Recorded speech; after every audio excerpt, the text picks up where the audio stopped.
Ce vendredi après-midi, Pierre et ses deux parents, agriculteurs à la retraite, profitent du retour des beaux jours pour visiter leur champ de blé. On est à 170 unités. 170 unités.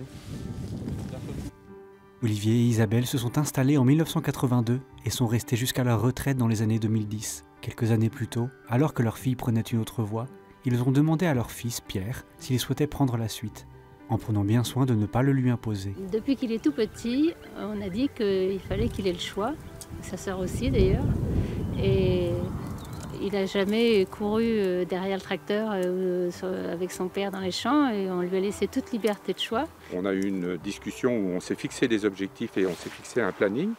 Tu as 2 ans pour réfléchir, mais voilà, il y a un coup près qui va tomber à telle date. Tu as toute liberté, parce que si tu t'installes, c'est une joie pour nous, c'est tant mieux. Si tu t'installes pas, on assumera très bien. Il n'y a pas de pression sur toi, tu fais ce que tu veux. Pierre est alors passé par un long processus de réflexion, nourri d'expériences personnelles et variées. J'ai d'abord choisi des études qui étaient quand même orientées agricoles, parce que je suis ingénieur en agriculture. Et puis après, j'ai choisi de parcourir le monde. Donc pendant 4 ans, j'ai exercé différents métiers. J'ai été comptable, j'ai donné des cours de français, j'ai été chef de culture pour une conserverie de légumes. Et au bout du compte, j'ai choisi de m'installer avec mes parents. Je sais que mes parents ont souhaité ne pas me le faire porter, mais il y a quand même un aspect de suite familiale qui rentre quand même dans l'équation, qu'on le veuille ou non, où c'est sympathique, c'est une joie de prendre la suite de ses parents et de continuer ce métier-là. Autant de réflexions qui ont permis à Pierre de poser un choix, indispensable dans sa situation, car ce mode de vie implique un engagement particulier. On ne devient pas agriculteur pour 2 ans, c'est sur du très long terme.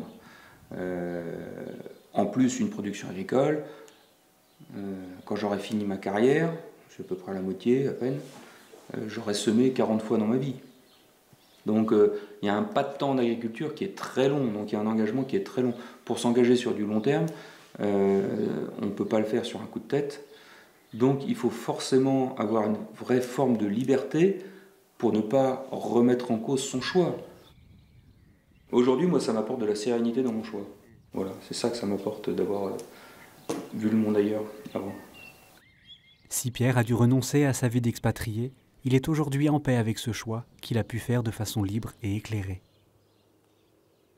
Quand on fait partie d'une famille agriculteur, bien cette liberté, soit elle est très intégrée dans la famille, les parents disent tu feras ce que tu veux quand tu seras grand, c'est tout bête mais c'est peut-être la première étape, et puis ensuite elle se cultive par les études qui peuvent être différentes ou pas, parce que quand on arrive sur une exploitation agricole, on peut très bien avoir fait des études agricoles ou on peut avoir fait des études à part et ensuite refaire une qualification.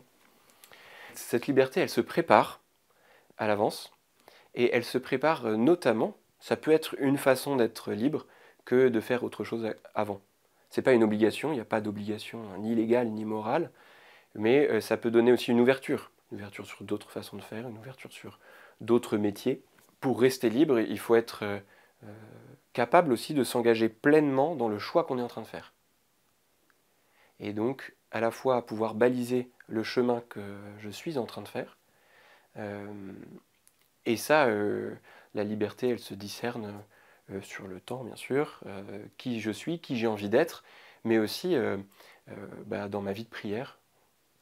Voilà, pour nous chrétiens, dans la vie de prière, c'est indispensable, la liberté s'y discerne. Le fait d'avoir vu ses propres parents y travailler, etc., aide à prendre conscience que c'est pas que pour aujourd'hui, mais c'est pour tous les jours de la vie, et que parfois c'est difficile, et que parfois c'est plus agréable. Et peut-être que des personnes qui seraient en dehors du monde agricole n'auraient pas cette notion de vie quotidienne.